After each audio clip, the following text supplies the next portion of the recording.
இன்னைக்கு நம்ம பார்க்க போகிற படம் 2005 சங்கர் இயக்கத்தில் வெளிவந்த அந்நியன் படத்தை பற்றி தான் பார்க்க போகிறோம். இந்த படத்தோட கதையை பற்றி பார்த்தோம்னா, படத்தோட ஹீரோவான நம்ம சியான் விக்ரம் ரொம்பவே ரூல்ஸ் பேசக்கூடிய ஒரு இன்னசென்ட்டான லாயராக இருக்கார்.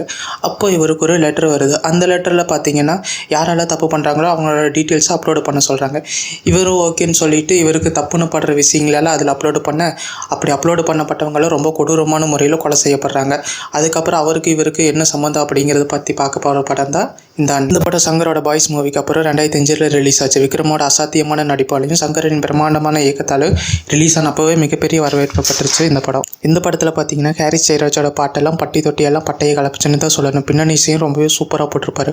படத்தோட விசுவல்ஸும் பீட்டர் கெய்னோட சண்டை காட்சிகளும் ரொம்பவே பிரம்மாண்டமான முறையில் படமாக்கியிருப்பாங்க. விக்ரமத்தோட நெகட்டிவ்னு பார்த்தோம்னா 3 மணி நேரம் ஓடக்கூடிய இந்த படம் 5 பாடல்கள் இருப்பதால் அங்கங்கே கொஞ்சம் போர் அடிக்கிற மாதிரி தோணலாம். மற்றபடி கண்டிப்பாக பார்க்க வேண்டிய ஒரு கல்ட் மூவி தான் இந்த அந்நியன். இந்த படத்துக்கு தமிழ் போட்டி கொடுக்கக்கூடிய ரேட்டிங் 5க்கு 4.5. நன்றி மக்களே. இந்த